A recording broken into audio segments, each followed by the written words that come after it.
Hello, sports lovers. A warm welcome to the most authoritative boxing channel here on social media. I'm met today. We have with us world-renowned boxing trainer in the person of Tony Sims. Tony, welcome to Met Sports TV. Thank you, mate. Enjoying the weather and the swimming pool in Movenpick Hotel. Okay, Tony. Before we come to the fight proper, how has been the atmosphere like for you since you touched down here in Ghana? Oh, it's been a fantastic experience, and the Ghana people have been so welcoming to us, made us feel at home, and it's been quite an experience being in Ghana. Okay. Have you ever been to Ghana prior to this time? Never, no, I've never been to Africa before, so it's the first time, and it's been fantastic with the people here. Did we leave a lasting impression on you? Oh, without a doubt, without a doubt. I mean, the stadium last night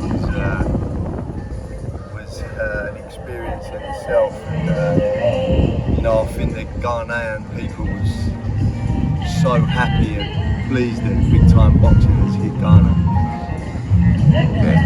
Now, Tony, let's talk about the fight. The fight Greg and Dan fought. Prior to this fight, it was said that both of them are at a crossroads of their career. Greg 35, Dan 36. And when the fight started, Dan was doing very well. And when I looked at your corner, you looked calm, giving out your instructions. What made you so confident in your fighter? Because we trained for a long, hard fight.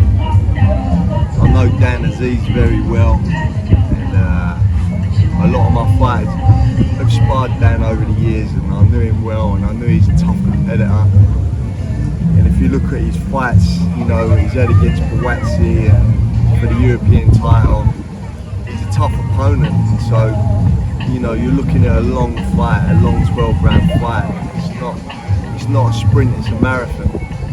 And I knew the sort of shape that Craig was in to go them hard 12 grueling rounds, and it was about keep sticking to the game plan, making Dan work hard in the beginning of the fight, and then coming on strong as the rounds went by, and that's exactly what Craig did.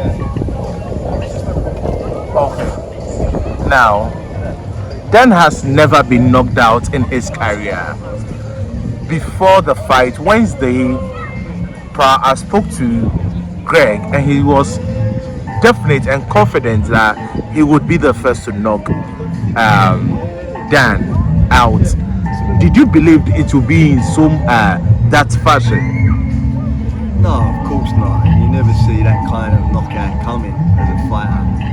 But I believe Craig would win the fight. I had full belief and faith in Craig winning the fight, and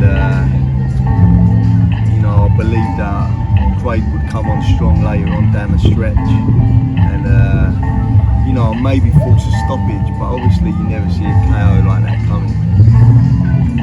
Okay. The concern of both yourself and the whole arena was, if Dan was fine, that your team wasn't in a jubilant mood. That was very, very humane or human of your team not to celebrate whilst Dan went down and was struggling as at that time. Yeah, as I say, we're all friends at the end of the day, and it's a sport, so you know, they have to switch off from being friends once they get into the ring, and but before and after the fight, we all become friends again. Obviously, it was a main concern the way Dan Azeez went to the canvas. You know, the main thing is that his health is good, and he got up and he walked out the arena fine, and I spoke to him afterwards and he was fine. So that's the main thing, and as I say, it's a sport where the athletes earn money from doing this, it's their job, but you never want to see an opponent badly hurt, and great feeling that he got up off the canvas of his own accord and walked out the arena. And now switching off from yesterday's fight, let's talk about one fighter of yours, a fight which I watched with keen interest. That is the two fights Conor Benn had with Chris Eubank Jr. The first fight, he took the L. The second time, he almost got the knockout. Is that becoming a signature of fighters of Tony Sims? Well, as you say, he was close to getting a knockout, another 10 seconds, and the fight would have been over. But he won most of the rounds, and he was a lot more dominant in the second fight than Chris was in the first fight with his win. So it was a much bigger win for Conor, and like we said, it was redemption and revenge for the loss that occurred early on in the year. And Conor learned from that loss, and he put on a great boxing display to win it dominantly. And it's like going on from there. He'll be dropping down to 147 and hopefully fighting for a world title 147 in his next fight. Okay, talking about 147, he has been ordered to face the winner of the WBC champion Mario Barros and Ryan Garcia, who are expected to fight next year. And a lot of people are tipping Ryan Garcia as favorite for that particular fight. Not to look past any opponent, but from an analytical point of view and as a coach, how do you see the fight playing out? Yeah, as you say, obviously Garcia is going to be favourite going into that fight. Barrios drew his last couple of fights, and so Garcia will be favourite. But in boxing, you never know what's going to happen in boxing. We didn't see Garcia getting beat by Rolly, so you never know. But obviously he will be the favourite, and Conor Benn is now mandatory to fight the winner of that fight, which will happen next year, hopefully in late spring next year. Okay. So, before I give my next question, it just kept me. What was different from the first preparation for the Chris Eubank fight and the second preparation?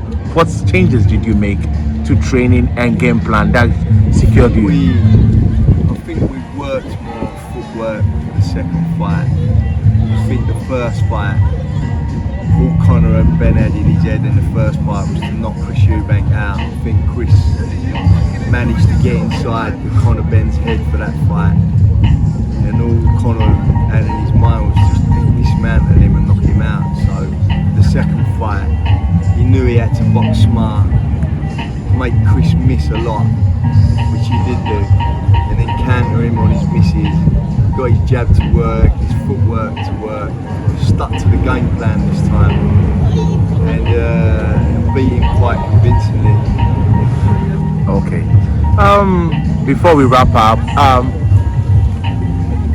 would you ever want to come back to Ghana, maybe as a tourist or for boxing again? I would come back to the Molenbeek Hotel, sit around the pool like today, and enjoy myself rather than having to work every day while I was here. Okay. But listen, it's been an experience, and I just want to thank all the Ghanaian people for the welcome that they give us, and especially for Legacy Boxing, 258 and Matchroom for looking after us all week. It's been a great time. Okay. Thank you, world-renowned boxing trainer Tony Sims, for talking to Mespos TV. Thank you. Thank you very much.